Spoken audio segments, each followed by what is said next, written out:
This is Outside the Round with Matt Burrill, a Raise Rowdy podcast. What's going on, guys and girls? It's Matt Burrill. This is Outside the Round. Today, a very special guest, one of my favorite dudes in the world of country music.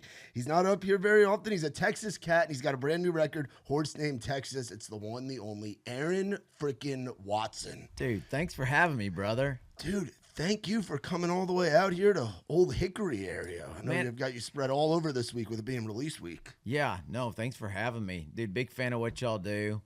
Love how much y'all love Colton Dawson, and man, I'm excited to be here. Yeah, man, we're super excited to have you and so excited for this record, bro.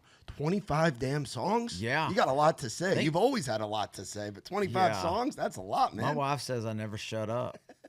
So, you know, I'm excited about this record. It's been a long time coming, and really Friday when it comes out starts day one of the next 5 years. We've got this 5-year plan.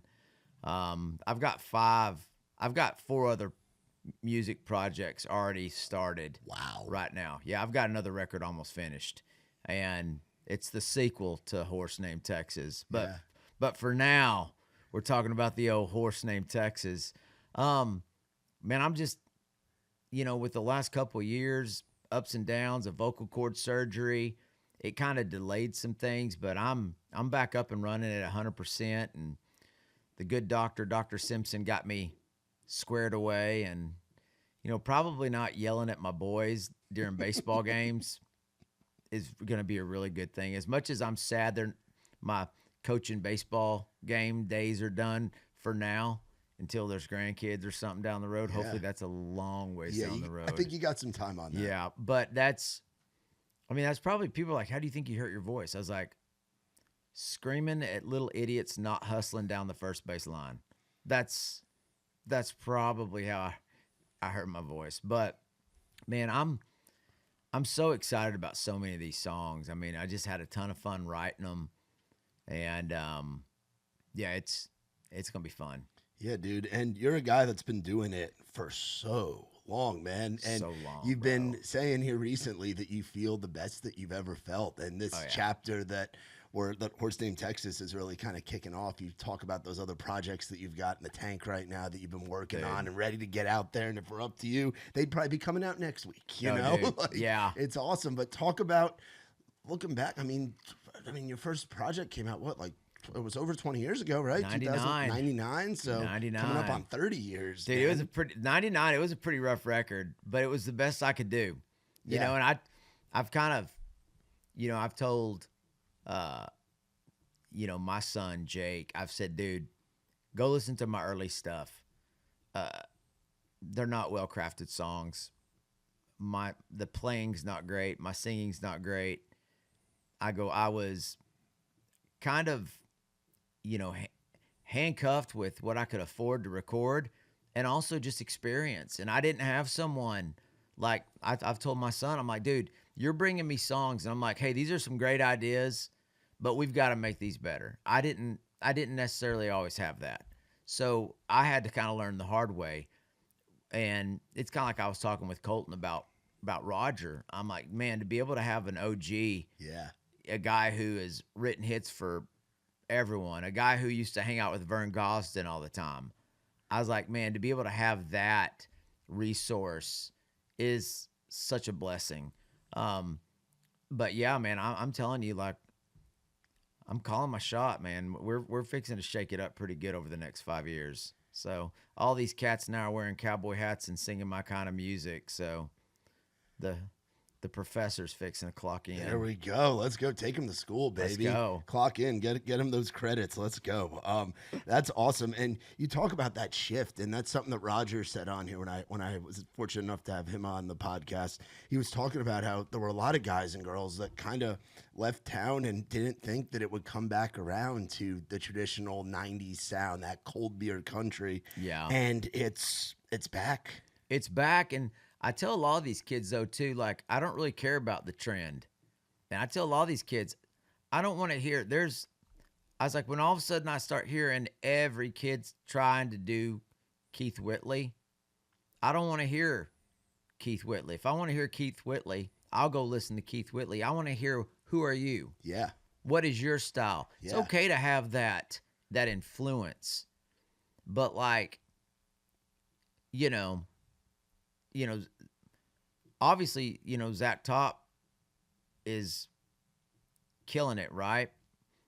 And that's because he, I've always felt like when I first started kind of checking him out, on social media, gosh, it could have been in 2019 or 2020, when he looked like he was 12, when he was playing more bluegrass stuff. But then every now and then some video would come across and he'd be singing like a country song. And I was like, God, this guy's got it's somewhere in between. Everybody wants to talk about Alan Jackson. I'm like, it's not Zach. It's not Zach. It's somewhere in between Ricky Skaggs and Keith Whitley. Yes. It's got that bluegrass background. He gets up there in that bluegrass register, and he's just doing what he does and doing it better than anybody else. And if I take the time to buy your record on vinyl, it's got to be good. And Yeah. I've got his stuff on vinyl, and of course when he was he's not signed to a major. No. And it's like, so he's had a lot to do with that shift. And it's funny now, everybody's wearing cowboy hats, and and I think I heard for the first 20 something years of my career, because when I was a young buck, we're coming out of the 90s, and Nashville wanted nothing to do with, they called us a hat act, and that we're not signing hat acts anymore. So that was always the deal, and I was like, well, I'm not going to lose my hat. No. And the thing with me is I write what I want to write. I don't care what there's a lot of these outlaw media platforms. They've all got their opinions, and I'm like, sometimes you're so outlaw that you don't care what the outlaws think. You don't have to be chugging whiskey to be an outlaw. Yeah. You forge your own path. You make the music. I mean, that's the deal. Like, dude, I'll hear a mainstream country song that isn't honky tonk, and I'll love the heck out of it because I can. Because, like I tell everybody, you're not my mom. I can like whatever I want to like. Yeah. Now, of course, the old stuff, that's the stuff that gets me. That's the stuff I love. That's what comes out of me when I write. What made you fall in love with country music from the start? Like, you talk man. about that old stuff, and you being a Texas guy, country music is so ingrained in this great state of Texas and the rodeo scene and just that whole world. But what was what was the hook that really pulled you in? Man, so Dad, my dad being a West Texas boy, talking about watching Waylon develop into into the outlaw Waylon, not Waylon.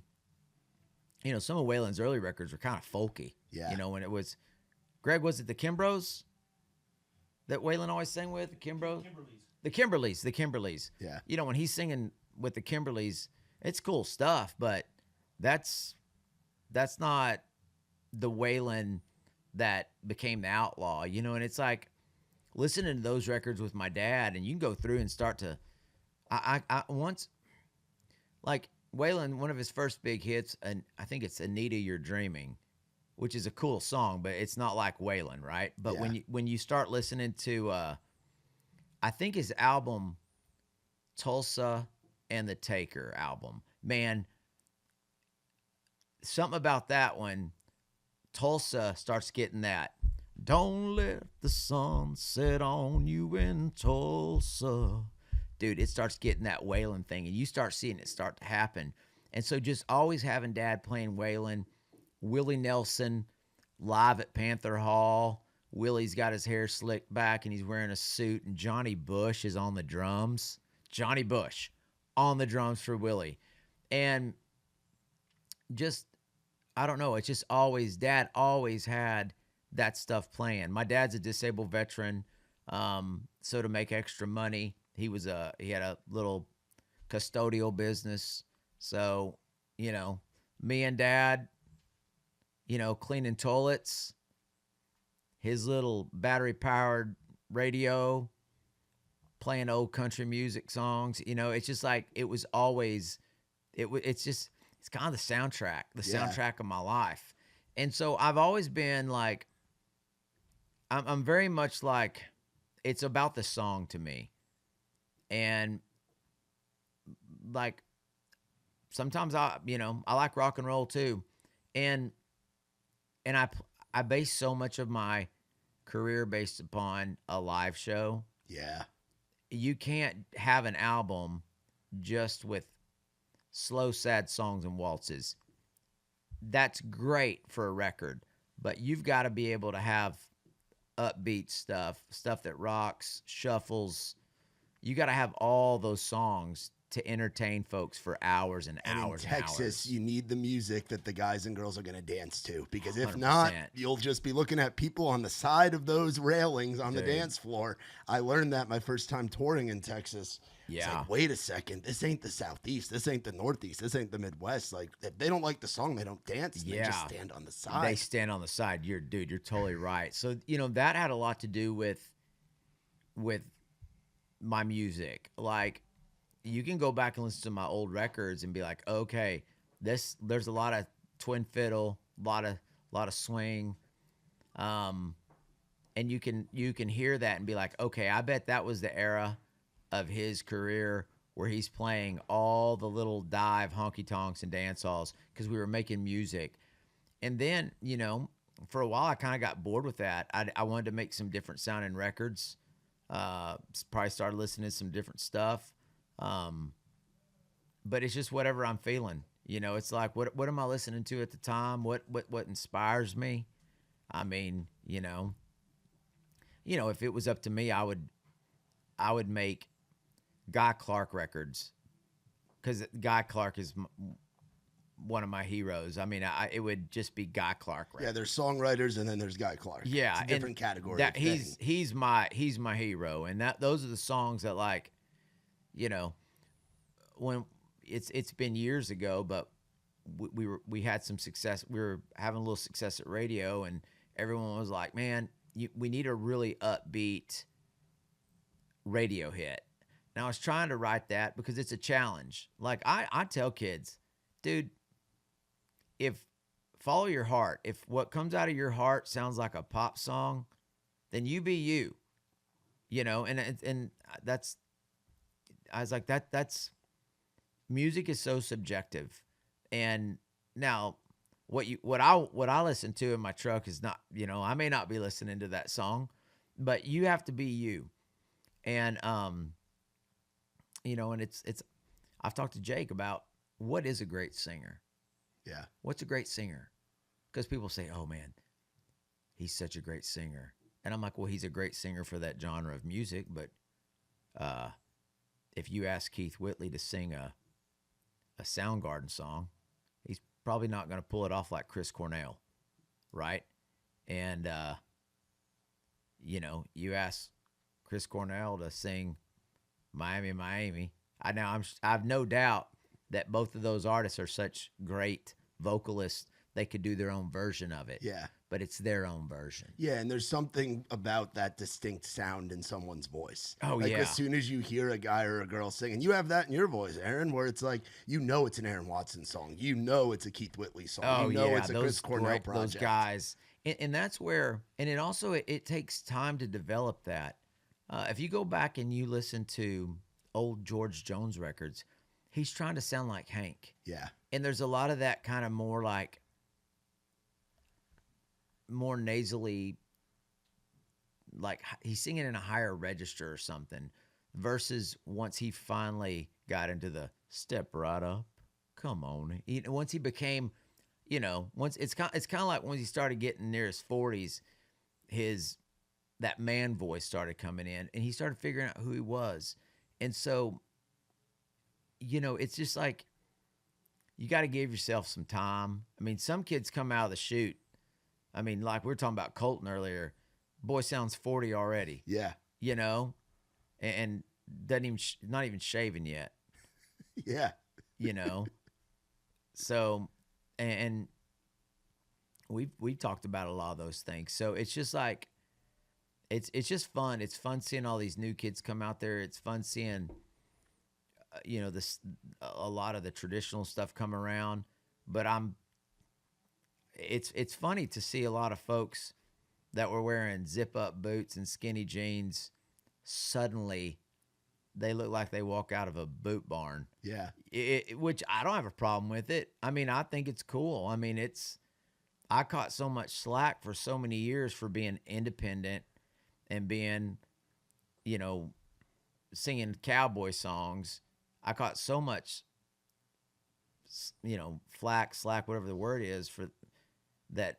It's neat to see it coming around. And it's like I've told some of these young kids, I'm like, listen, at some point there's going to be, if the new fad turns pop, I said, I better not see you chase that trend.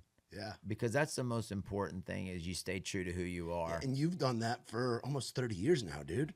You've been the same guy, like just doing Texas country music. Just, one trick pony over here. Yeah, but there's not that. I mean, like you said, it's about being authentic and being who you are as an artist. Yeah, it's I think if you focus on who you are, and for me, I like to write so much. Like, writing is everything to me. I mean, I woke up early this morning and I'm working on a new song. And when you love to write, your DNA is going to be all over all over the music. It's like, so, it's not about a moment. It's about a collection of moments, which turns into a career. Yeah. And that's where I told my son, I've told Colton, tell all these young bucks, I'm like, you're going to have a hard time keeping up with this old man over the next 5 years. I was like, I'm going to have the biggest moments of my career. I said, my house is paid off. My kids are grown.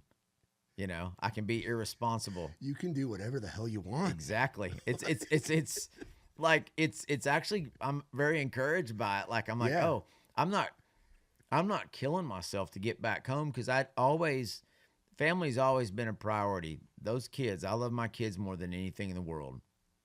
And I'd give it all up for them in a second.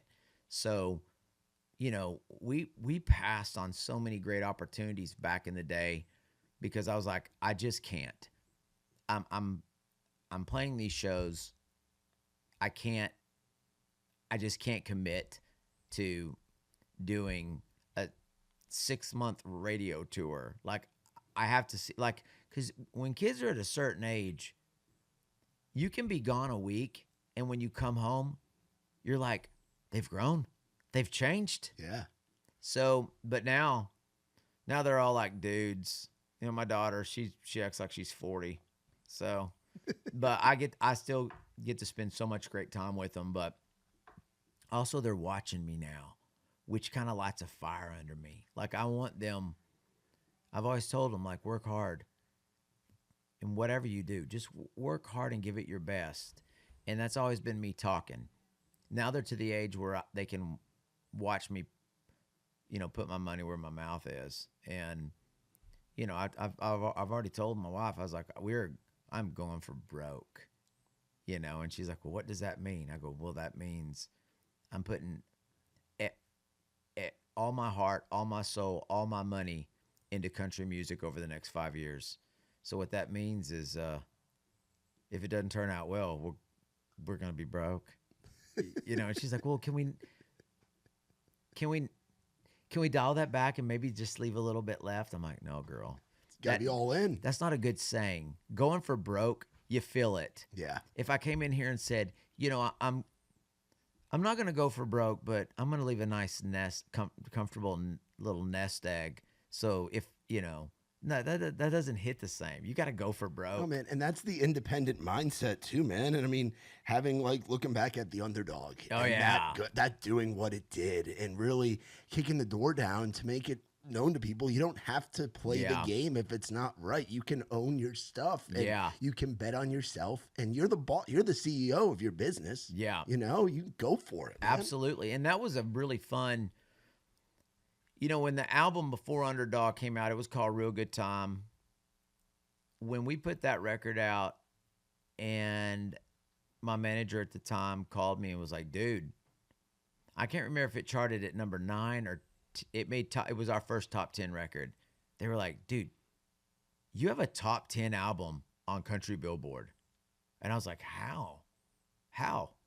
And that's when we started thinking, well, if we accidentally charted one top 10, if we had some strategy, maybe we could get us to number 1. And no, no one thought we could do it. And so it was awesome to make that record with Keith Stegall. Yeah, legend. And then to literally create this, just like, it was like this battle plan of just full on blitz in Nashville, Tennessee with Texas music. And for me, it wasn't really about me. It was more about this music scene that I'm so lucky to be a part of. And you could go back and watch old interviews. It gave me a great platform to say, hey, if you like what I'm doing, there are so many talented artists in this music scene making this kind of country music. And so that was fun to be able to kind of wave that Texas flag. Such an honor. Yeah. Because there's so many great artists there that, I mean, it just blows me away. So that was a fun moment. Yeah, it had to be, man. Yeah, before I got into doing Raised Rowdy full time, I used to sell hats and T-shirts for the Muscadine Bloodline guys. Oh, yeah. And they're fiercely independent as well. And I was with them back when they were in the van, like before they got their bus.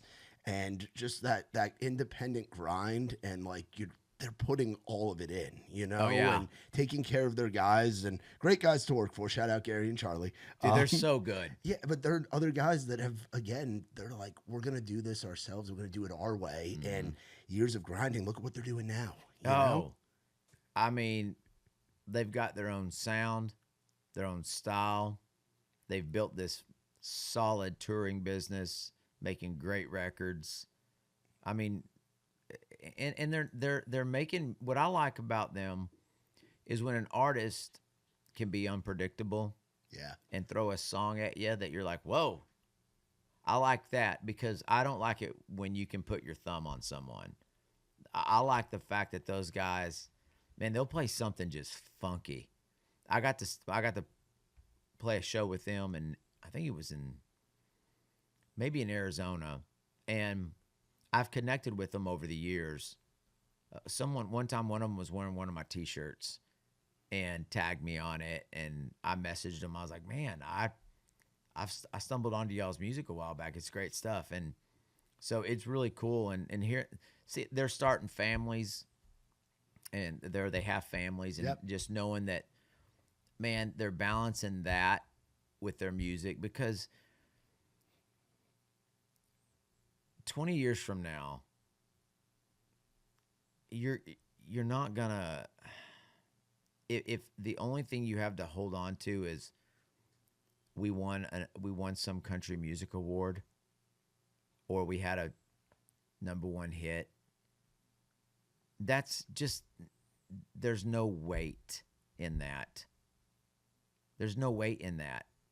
The weight is with your family. That's where your true legacy is. I mean, I remember I played a little acoustic show with a sweet lady that was like country music vocalist of the year, and I maybe was 79 or 80. And there weren't really anybody, there wasn't a whole lot of people there to see her. Yeah. And I thought to myself, man, life is short, because once upon a time, she was winning one of the biggest awards there was. Yeah. So it's like, focus on the right things. I wouldn't trade getting to be there for my son's baseball games or my daughter's ballets. I wouldn't give those memories up. I mean, if they said, hey, you could have this award or have those moments, I'm like, oh, give me those moments. Yeah. Because, I mean, I've won some awards. I don't put them on the wall. I don't even know where they are. They're somewhere in the house. Somewhere. Yeah. My wife may have taken them to Goodwill. I don't know. But not that I'm not thankful for those awards. I'm just not going to measure myself by those kind of things. Because if you do, then you set this unrealistic bar of like, well, if I'm not winning awards, I'm not good. No, you should challenge yourself. It's like I told Colton. I said, man, your new record sounds so good. And he's got big hopes and dreams for it, as he should. I said, but what would you do if it doesn't do what you hope it'll do? I go, spend an evening being disappointed, wake up the next day, and get back to work and make a better record. Like, get over it. Yeah. And because it's about writing, just chasing that song, trying to write the best song you've ever written every day. Yeah. It's I wrote a song called Leaving. It's one of the best songs I've ever written. And I'll never push it to radio, but I believe it's one of the best songs I've ever written. And it's something that I was going through at the time, and it's therapeutic. But like, man, just chasing after just a good old country song is it's addictive. Yeah, man, it's like a hunt. Oh, it's like a hunt. It's like a hunt. You're out there looking for that elk, looking Oh, for that heck deer. yeah. Like you're spending a whole day, you're spending weeks or months or even years at a time looking for that song. Yeah, that big 12-pointer. Oh, dude. And then once you get it, and that's the thing, like, that's a great thing, like, talking about hunting. Like, man, I was after this monster buck all fall, and I just could not get the stars to align. I was trying to shoot him with a bow. I mean, if I had taken a rifle, I could have shot him a couple of times, but I was like, this guy deserves the bow. Yeah. Just so amazing. And I could never get the stars to align. And it's disappointing, but guess what? I'm already thinking about next fall. I'm like, I'm going to get him. He's gonna be even bigger. Yeah, he's going to be even bigger. I'm going to get him. Yeah. But it's just that challenge. The challenge is just, but it's satisfying when you have to work hard for something and then you make it happen. That's such a satisfying feeling. So I love it. Yeah, man. And talking about chasing those songs, I mean, you got 25 out on Horse Name Texas, and then you got another 15 coming for this deluxe. Yeah, I don't know when the deluxe is coming, but I got a whole lot of songs that I got to get off my hard drive. But it's about the fans. Yeah. You know, there are so many artists that I'm a fan of, and I get frustrated with them. I'm like, you haven't put out an album in 4 years. Write some songs. Yeah. Feed us. Feed your people. Feed your people. And that's really what it's about. It's about feeding the fans, feeding my clientele. That you know what? These are my customers, and they want music. And they've been riding with you for a long time, man. And you're gonna have the Horse Name Tour. Oh yeah. Which is sure got to be exciting because you're a guy who's built your career really off of being on the road and playing honky tonks and theaters and clubs. And dude, I love it. Dude, there's nothing like being like that consistent, just going. And you've, like you said, these next 5 years, like you're going for broke. Like I'm going for broke. You're giving these people the biggest Aaron Watson shows they've had. I'm going to be putting out more music. I've even got these little I got a side project that I'm working on that it's going to be so fun, but it's just going to be a project that I'm doing not as a joke, but as an outlet for me to write more music. And some of these songs are funny. Okay. And some of them, it's like got kind of old school 60, 70-ish vibe. But it's just going to be music that we're using to like raise money for good things. Like we've been thinking about St. Jude's and then musiccares.org and just ways to give back. And for me, I thoroughly enjoy writing a song. So I find myself to be most productive when I have all these different irons in the fire because it keeps the pencil sharp, you know, it keeps that pencil sharp and keeps me writing. But Horse Name Texas is chapter 1. And man, it's like, you know, it's my career. Came up short, been bucked off, had my heart stomped in the dirt, but I got back up, got back on time and time again. After all these years, I've learned a winner's just a loser who keeps on losing till the day they finally win. Amen. And it's just about getting after it, you know, and it's like, it's just that song wrote itself because it's like saddled up my dreams on a horse named Texas. Yeah. Hit those honky tonkin' trails like those outlaw boys. And so it's exciting it's really exciting to be this far into my career and to be more fired up than I have ever been. And I think it's because I have a greater appreciation for how fortunate I am to get to do this for a living. Yeah. Like, you know, I was in the studio last week and I was just like, going to the studio for me, it's like a vacation. Like it's like it's a resort experience for me. Like I would rather go into the studio than go on vacation somewhere. Because for me, that is the vacation. I've worked so hard to finally earn this opportunity to get to make music, to be just in that room, getting to do what I love. So I'm looking forward to going for broke. That's awesome, man. And you talk about having so many irons on the fire, a thing that you've started kind of fairly recently. It seemed like it started back in the spring or the summertime. You always tag us in these tailgate talks. Oh, bro. yeah. These tailgate talks, which started with you hanging on the gun range eating popcorn. Yeah. Talk about how you've seen that Dude. grow and getting to know a lot of the young bucks through commentary. Honestly, yeah, it's hilarious. You know, it's so I dialed off of them for just a smidgen. I've got some coming up this next week, but I've been gone so much that there's no tailgate. Yeah. And it's been cold outside, and I'm like, I'm not gonna sit on the tailgate and make a stupid video. No, it's a seasonal thing. It's a seasonal thing. Yes. But it's the first one that I did, literally, it was just kind of by accident. It wasn't scripted. I was at the ranch, nothing to eat at the ranch. I had to sight in a couple of rifles. So I go to the back. I've got this little like redneck gun range that's like 100-yard gun range where I was getting these rifles sighted in. And I backed my truck up to some shade and mounted the camera, and I had made popcorn because that's all we had at the house. And I was like, I'm starving.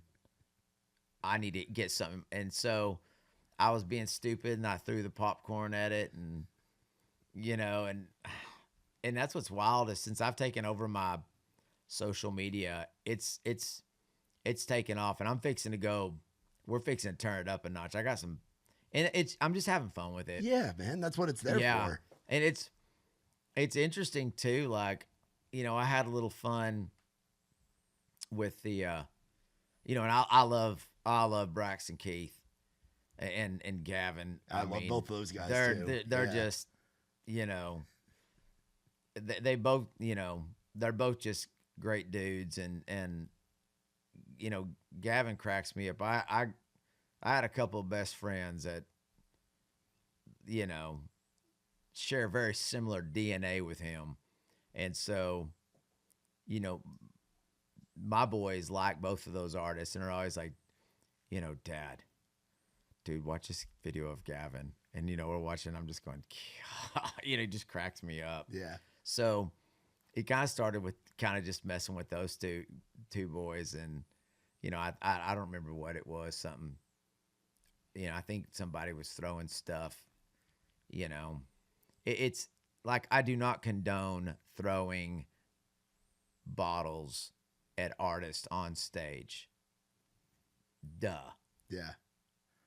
But for a guy who has 3,000 shows under his belt, I have played places that literally have chicken wire. Oh, yeah. So with that being said, they do exist. That's not just in the Toby Keith music video. Those honky tonks. Oh, they do. Damn sure exist, even to this day. Not my favorite places to play. So it's just one of those things where it's like, telling these young bucks, like, here's the deal.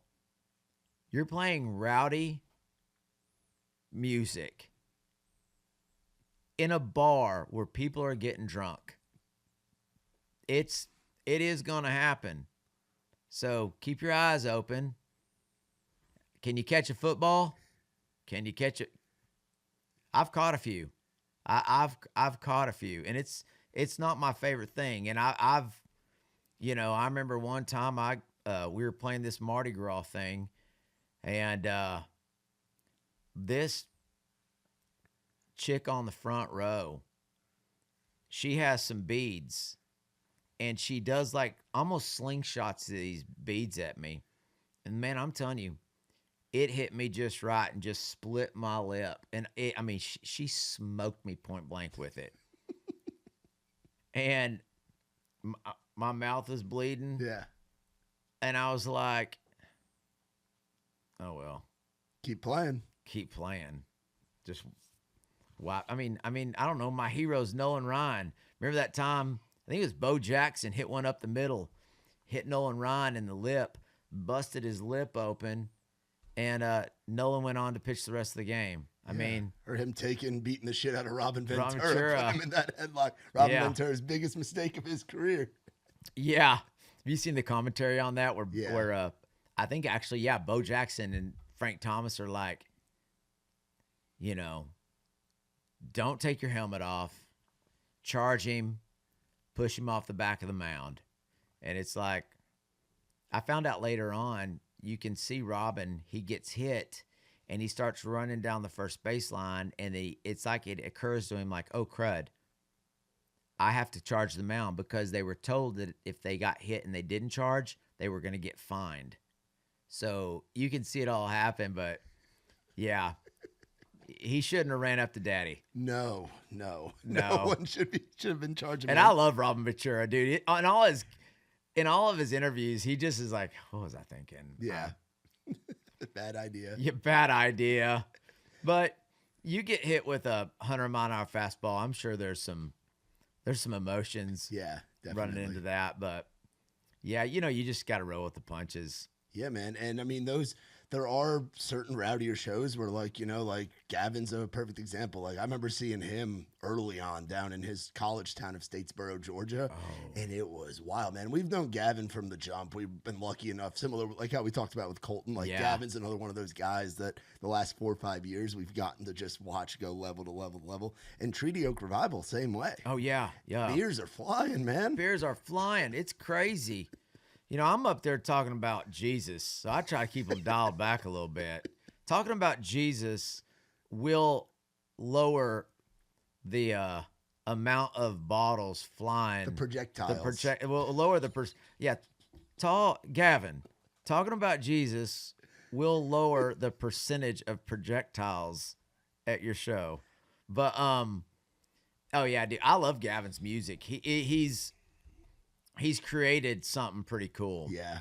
I mean, it's rowdy as all get out, but at the same time, like, his records are pretty unique. Yeah. They're catchy, good songs. So it's if his songs weren't good, he would just be another rowdy singer. And there's a lot of those. Yeah. I mean, he's got the music to back it up, and that's when it works. He does, man. And there's other folks that you've gotten to kind of mentor or mention through the tailgate talks. Talk about like the Ty Myers of the world, the Hudson Westbrooks, more Texas cats. You know? It's cool to see what they've done. I took Ty out for a few shows before he blew up and saw how good he was, and hearing all about Hudson, being from West Texas. Yeah. So that's really cool. And, I tell a lot of these young cats, I'm like, hey, I hope you understand how fortunate you are to be in this position. I mean, it's awesome to see to be able to go viral took them 10 years. It would have taken an artist 10 years to achieve what they've achieved in a short amount of time. Yeah. And it has nothing to do with whether they have earned it or deserve it. I hate the word deserve. Yeah, me too. I don't really know that we deserve anything. I don't know that I deserve what I have. And but what you can do is you can work hard and and you can earn it. You can earn that opportunity by getting out there and playing good shows. So it's cool to see what those kids have done. I know my son Jake's friends with all of them and guys in their bands. So, I mean, they're all, once you're a dad and you've got high school boys, they're all just little punks to me. It's Yeah. like, which takes one to know one. I mean, I don't think I've ever grown up. So, I mean, I am a little more mature than them. Just a little bit. Just a little. Just a little bit. Not much, but it's cool to see what those kids have done. And God, we had one. The weirdest one was made a couple videos just having fun about Zach Bryan, and then having him like make a few comments on some of my posts was weird, because I'm like, you're like one of the biggest artists in the world Yeah, you're right selling now. out stadiums in Europe. You're doing like Beatles level shit. Yeah. And you just sold your catalog for like $200 million. Like, you don't follow me. So why are you looking me up and checking out random posts? Like one time you said something like, "Hey Aaron, where are the bodies at?" Oh no. And so I said, "Hey Zach, come to my ranch and I'll show you." Just having fun with it. Yeah, man. But, I've dialed off of him. I think he's going through some stuff. And, looks like he's maybe kind of getting his stuff together. Yeah, no, definitely, for sure. You talk about love and songwriting, and I got to ask you about the Buffalo Gap Ranch House that you've got. Oh, and your yeah. routine of getting up in the morning. Walk me through kind of the process. Like some people wake up, put on the pot of coffee, scramble a few eggs. It sounds like you're picking up the guitar and you're Dude, writing. I built this ranch house just for songwriting. It's always been my dream. It sits on the edge of this canyon, and there's a big bluff behind it. Oh, nice. It has the best views, and it's literally my favorite thing. Like, if I get up early, but if I wake up at 4:00 in the morning, I don't go back to bed. If I wake up in the morning at 4, which I do a lot, I'm already wired. And dude, I go make me some good old instant coffee and go sit down either on the back porch, or I'll fire up the fireplace and I just work on songs. My mind is fresh. The house is quiet. My little dog, my wife's dog, but she's really my dog. She likes me more. What's her name? Bandy. Bandy. That's a great dog name. God, she is. I swore I'd never have one of those kind of dogs. What kind of dog is it? I don't even. Can it fit in a purse? If it was a big purse, Okay. it's a miniature golden doodle. My parents have the same dog. And I'm not gonna lie, best dog ever. They're great dogs. I hate to say that. Yeah. I'm a Labrador Retriever kind of guy. That's a dog. Yeah. And then this little thing shows up. Little puffball. Puffball. It looks like a little Ewok. Yeah. It's the cutest thing that God ever made, and it doesn't shed. And I mean, and when I work on my songs, she has to be there. She's got to be with me. And she'll sit on the couch right behind me or right next to me. And she's dialed in on me, which that's the way to my heart. Pay attention to my songs and you've got me. So, That's awesome. yeah, I've told my wife, you need to act more like Bandy. Has Bandy come on tour with you yet? No, she, I don't know that the wife will let the dog come out on tour with me, but it's pretty bad when I'm like, I've been gone for a couple weeks, and it's pretty bad that I'm like, man, I miss my dog. I miss my little miniature golden doodle, my little puffball sitting I next miss my to me. puffball. They're smart dogs too, Dude, man. it's unbelievable. Like, I hate to say that they have, you know, created this perfect little dog. They don't shed. They're smart like a lab. I mean, I mean, it's not like some little dingy, dumb little dog that follows you around. I mean, dude, she let her out in the backyard one day, and, you know, she comes to the door and she's got a rabbit, and she was eating it. And I was like, you know, I think she believes that, you know, she's part coyote or something. I was like, well, you are a dog. You caught a rabbit. Yeah. I'll give you that one. So There you go. There you go, Bandy. you're a little That's more awesome. legit. Yeah. There was a little red blood in your. I was like, that's vicious looking. Yeah, there's Okay. the retriever coming out. Yeah, so That's awesome. That's awesome, man. Talking about West Texas, a place that I've really fallen in love with over the past few years Yeah. because the music scene is Lubbock, Texas. oh yeah, And talk about kind of your history with out there, like places like Cook's and the Blue Light, and oh yeah, just the music scene, and not only the music scene, but the songwriting scene that exists in a place like Lubbock, Texas. oh yeah. I mean, you start talking about like Buddy Holly. I mean, when you realize that a West Texas boy influenced the Beatles. The first demo the Beatles ever covered or cut was a Buddy Holly song. Yeah. When you realize that, like, I'm pretty sure, I mean, it's Buddy Holly and the Crickets. The Crickets. The Beatles. When you realize the impact that Buddy had on that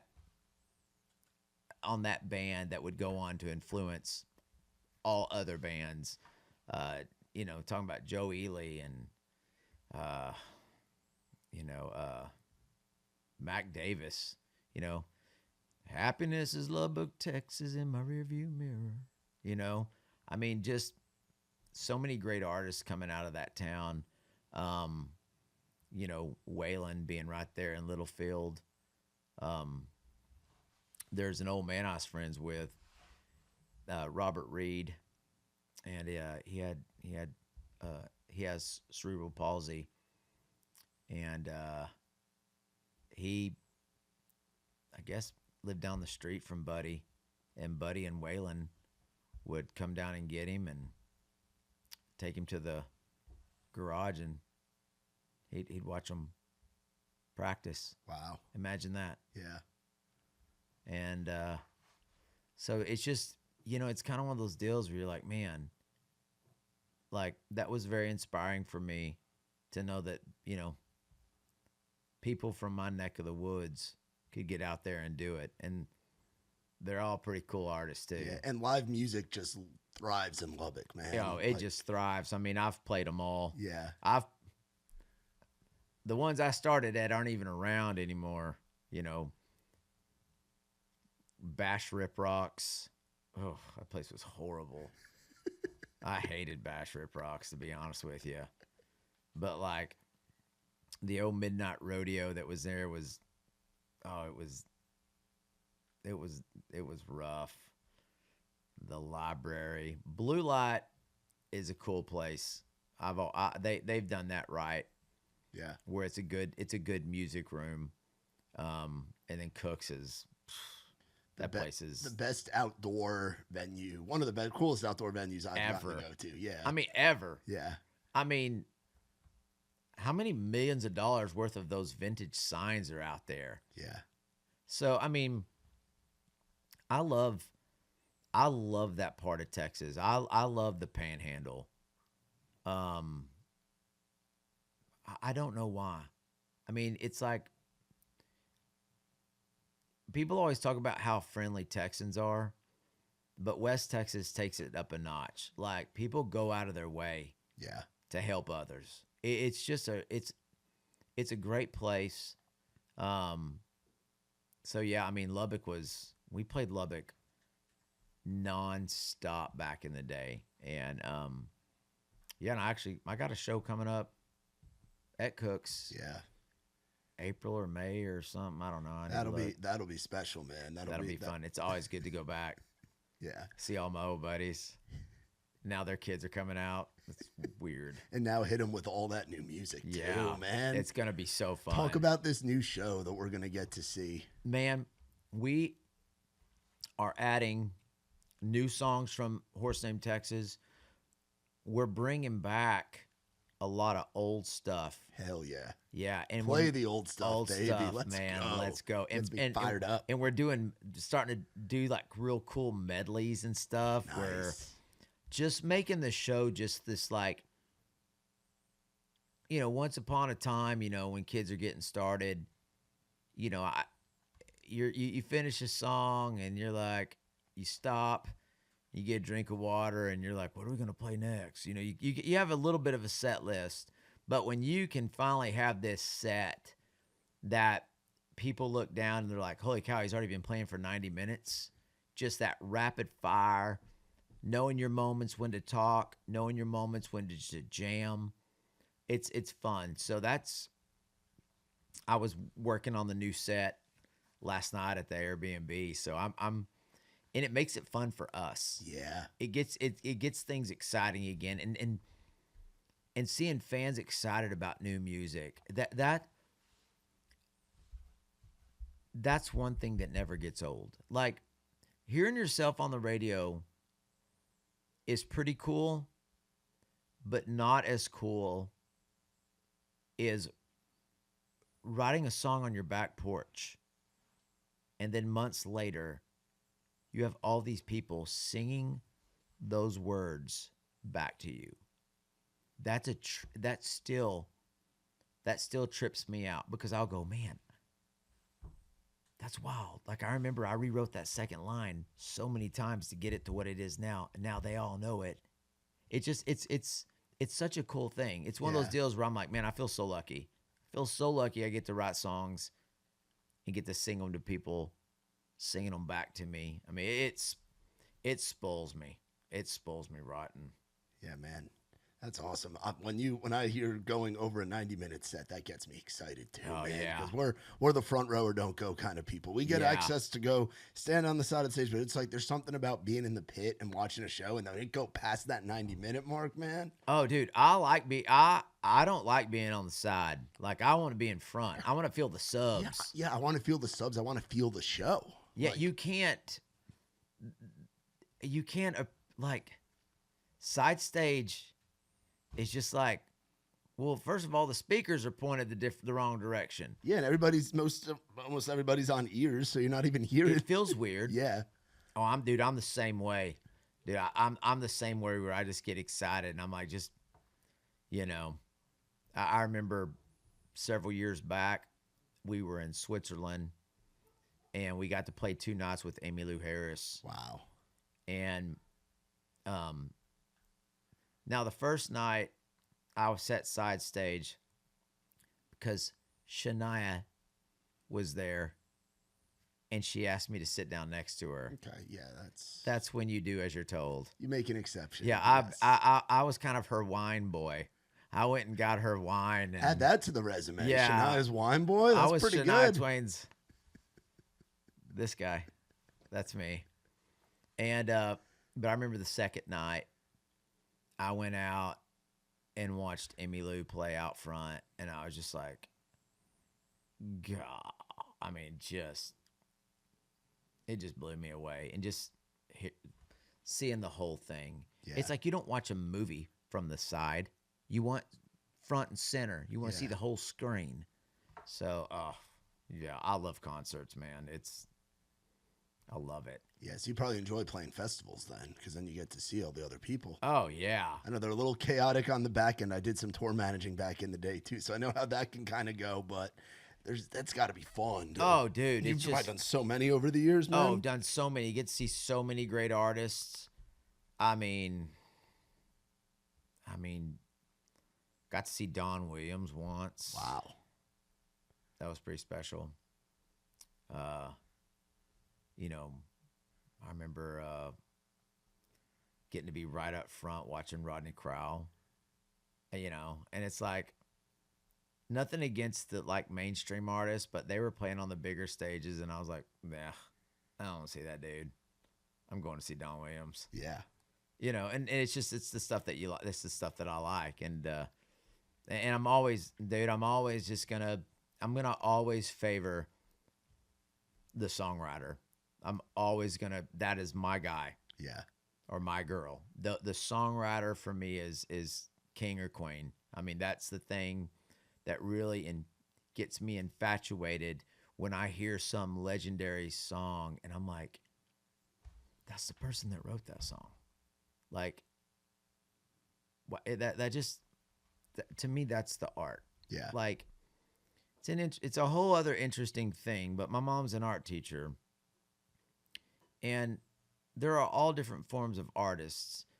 But for me, the kind of artist that I really look up to is the ones that write their music, because that's what inspires me. Like I've said it before. I would rather sing my songs in a coffee shop than someone else's in a sold out stadium.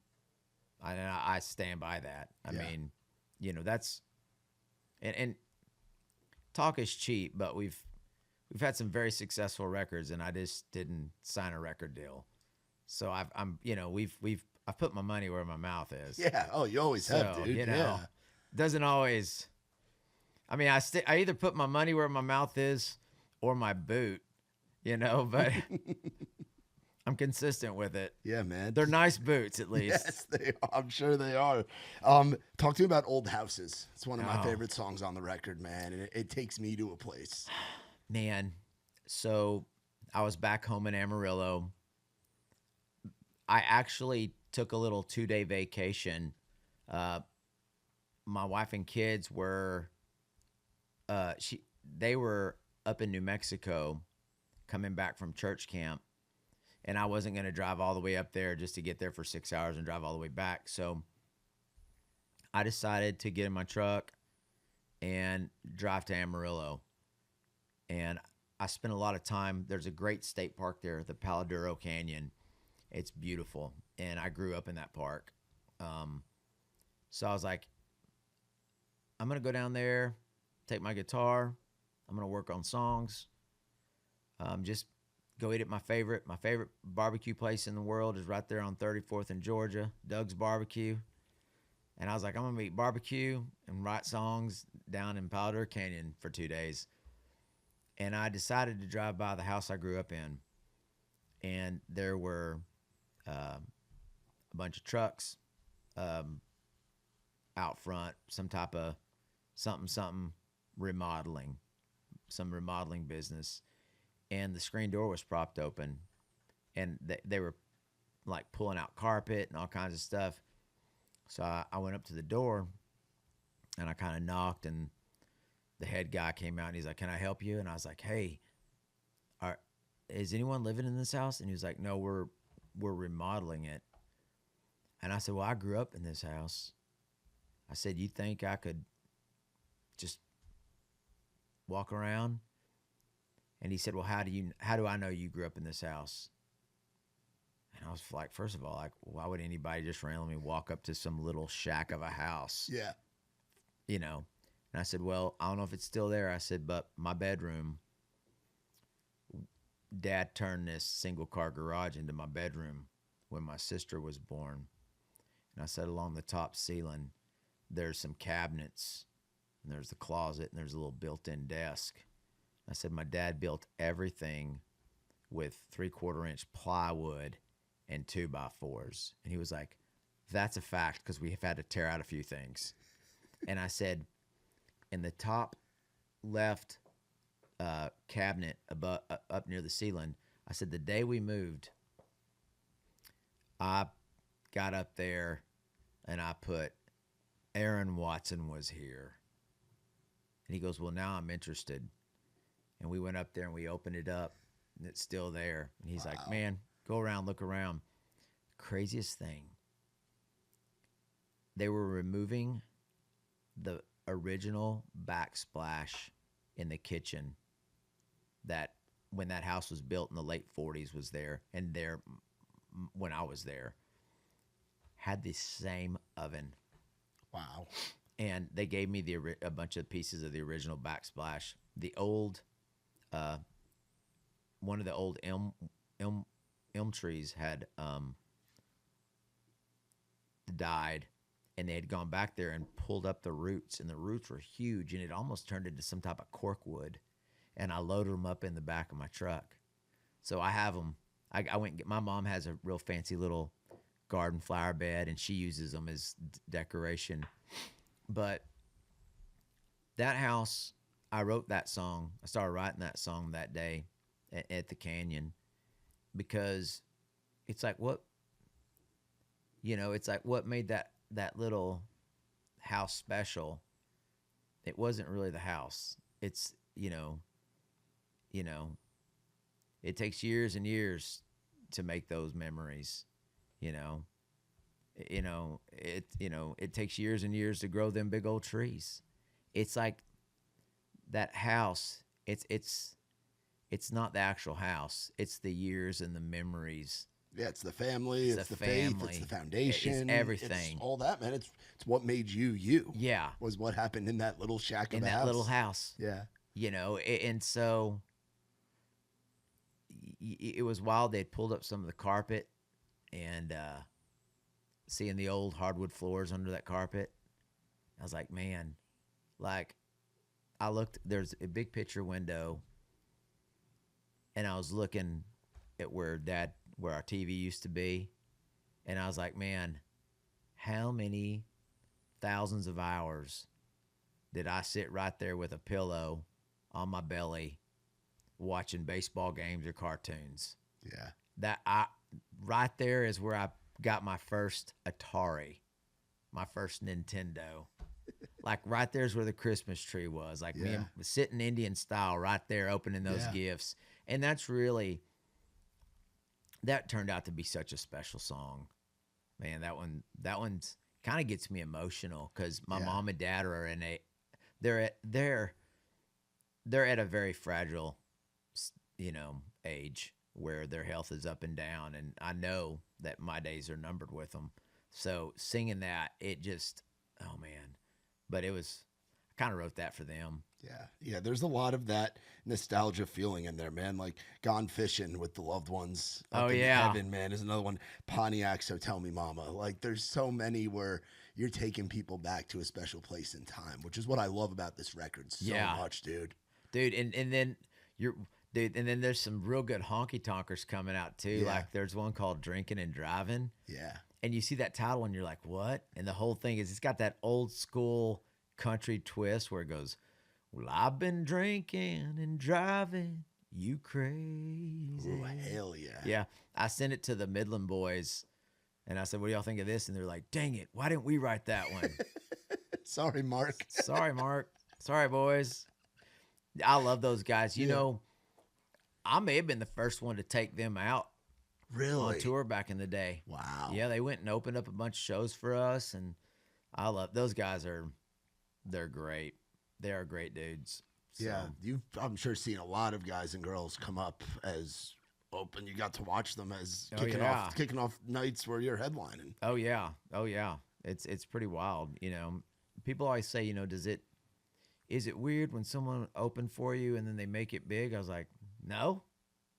I don't want to be them. Like I guess if I wanted to be them, I'd have moved to this town and begged for a record deal. Yeah. Like I don't want to be them. Like I'm happy for them, but that's like, I don't know if the concrete has just cured, but like I'm so at home playing rodeos and festivals and honky tonks and dance halls. And it could be a festival with 100,000 people. I'm fine. But something about a stadium kind of just makes me go, ugh. I don't know what it is. I'm just not. Now, I'll do it. I'll put on my big boy pants and let's go kick them in the teeth. Yeah. It's not rocket science, but like it's the places where I feel most at home, where I feel like I get really settled in and have a ton of fun. But yeah, there's been a lot open for me. Luke Bryan opened shows for me. Wow. Opened a couple shows for me. Was that out in Texas or? Yeah. Wow. I've got a T-shirt for some little festival thing we had, and we put his name real little at the bottom of it. And the deal was he was supposed to take me out with him because he had a big following in the Southeast. Yeah. And so. Yeah, call me up, Luke. That model of call him up, Luke, for sure. You still haven't taken me out for 2 shows, and I hear a tailgate talk coming. Yeah, with inflation, bro, this is going to cost you. Is that model of the Southeast in Texas that takes me back again? My days with Muscadine. Yeah. My first trip to Texas was we did Billy Bob's. Got the headline Billy Bob's. This was like 2019, but we would go out and do shows with Co Wetzel in Texas, and then Co would come out east and do shows in Alabama, Georgia, and Mississippi with us. Dude, the first show I ever played with Co, we were talking about this. We were on the same flight. I think we were flying back from like Cincinnati or something, and we showed up at we got to the airport like 5 o'clock in the morning.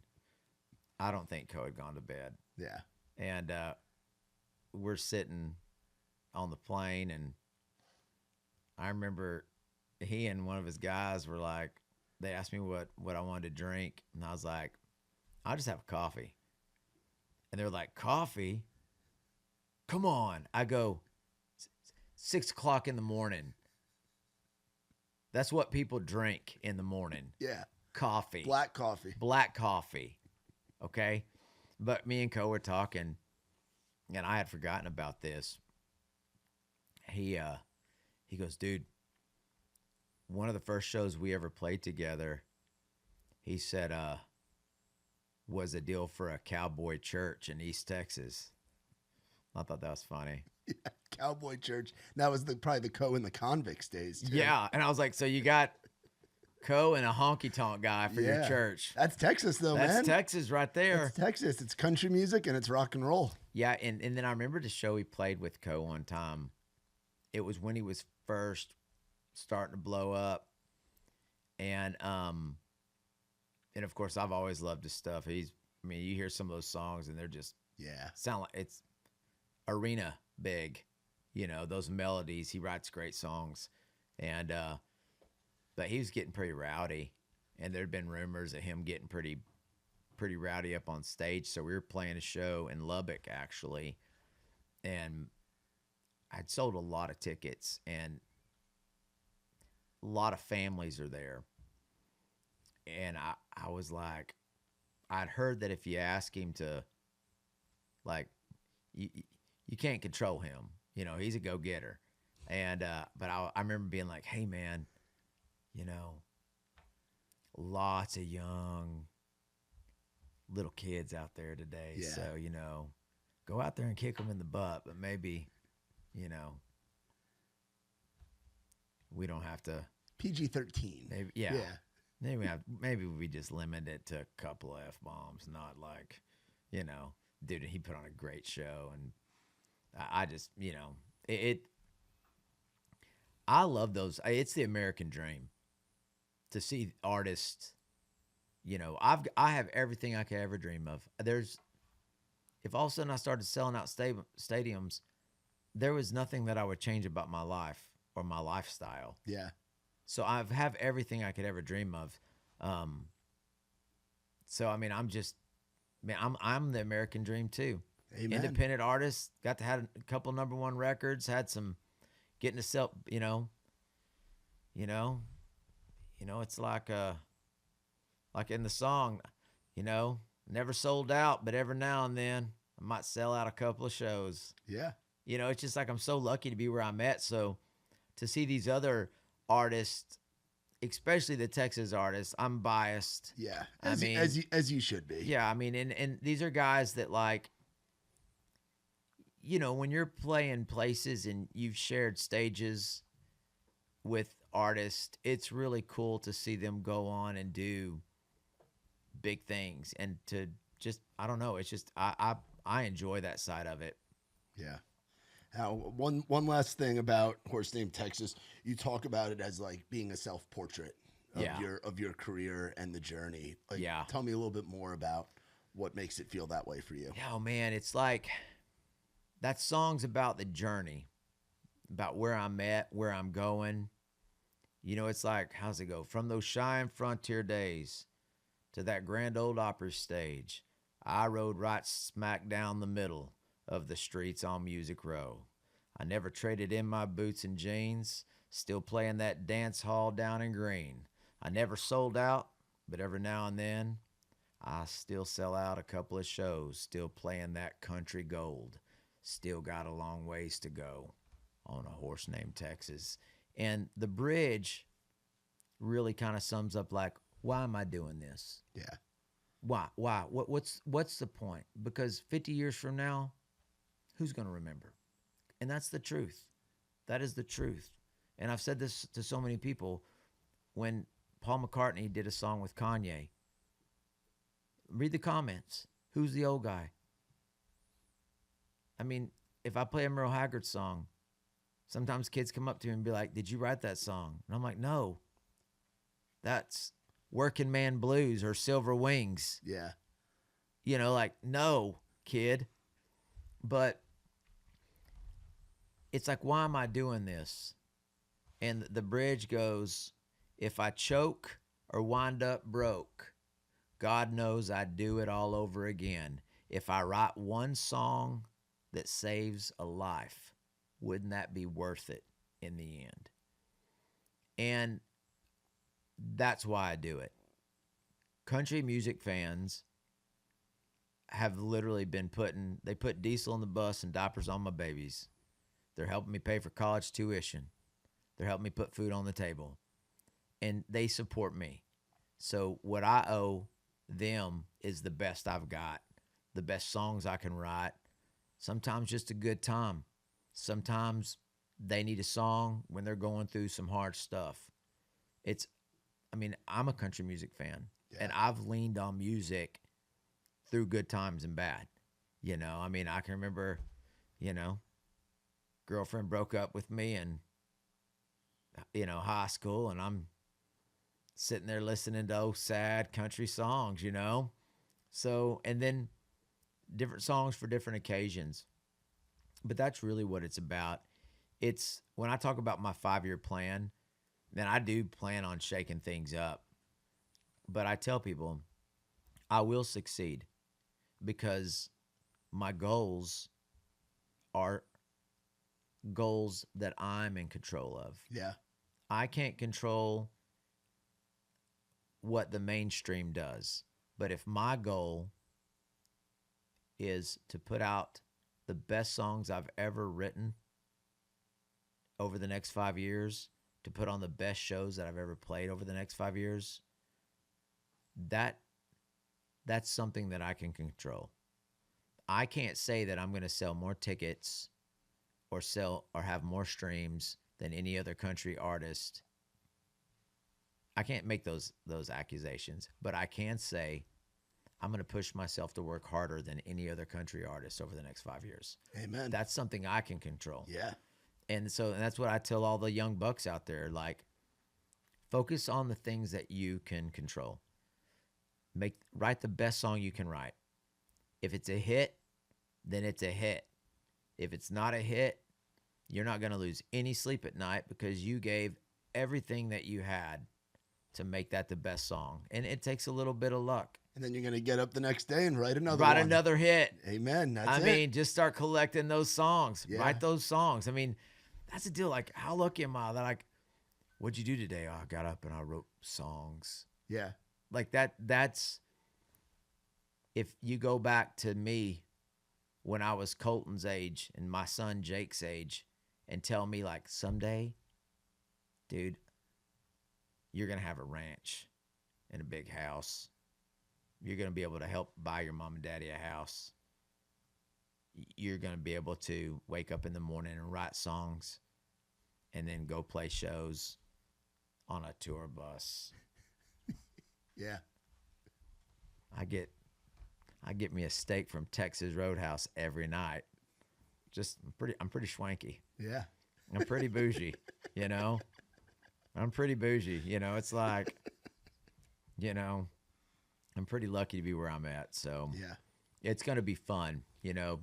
Horse Named Texas is that's chapter 1 of the next 5 years. Well, I can't wait to read the whole damn book, brother. Dude. And you have me ready to run through this wall right Let's here. go. Like, I'm fired the heck up right now. Horse Named Texas. Horse Named Texas. I got to get out to we got to get out. Nikki T and I got to come out and document some of the shows for Raised Rowdy. Like, absolutely. I want to come out. I want to be up in the pit, and I want to be feeling dude, the Aaron Watson show. We'll bring you to a honky tonk. Let's do it, man. I mean, dude, let's get you to like, we want to bring you to like the next time we're just playing a straight up just go back in time honky tonk. I'm thinking like the Tumbleweed in Stillwater, Oh, or I'm yeah. thinking Mavericks down there Oh, in yeah. Buda, or I'm thinking Cowboys in San Antonio, Dude. or any of those places, man. That's what I'm thinking. Get out to one of those Let's joints. go. Those are my kind. Coyote Joe's in Charlotte. Oh, any dude. of those joints. Those are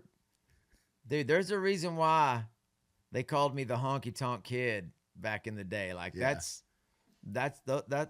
my stomping grounds. That's where I belong. Yeah, Green Hall's like the one that I haven't been to though, so I feel like I got to get out there for that. We gotta get you Green Hall. That's like the one place I've gotten the tour with a bunch of different people selling hats and T-shirts and tour managing, but I've never been out there. Dude, it's one of my favorite places. Okay, I'll have to mark the calendar and get out there and see you, man. Come on, buddy. Let's go away, man. Thank you so much for coming on here, taking the time. Thanks, brother. It's an absolute pleasure. And you're somebody that we've been talking about with Raised Rowdy forever. And thank you so much for making country damn music and giving us something to hang out to, drink cold beers to, and get down to, man. Like, well, dude, seriously. It's been neat to see what you've done with your brand. Hey, congrats to you on all your hustle. Thank you, dude. We're trying, man. We're trying. Keep cracking that whip, bro. Yes, Let's go. Sir. We're hustling. Well, y'all be sure to go check out Horse Named Texas, the record. It is badass. 25 new songs from our man Aaron Watson. Deluxe coming later this year. And get out there to see Horse Named Tour. They're going to be going all over the damn place. And for more on our man Aaron Watson, be on the lookout for more tailgate talks as well. I can't wait to see what season 2 is going to have in store for the tailgate talks. Shout out to our good friends from Surfside. No bubbles, no troubles. Iced tea, lemonade, iced tea, vodka in a can. Y'all be sure to go and check them out. And for more on us, visit RaisedRowdy.com. For my man Aaron Watson, I'm Matt Burrill. This has been Outside the Round.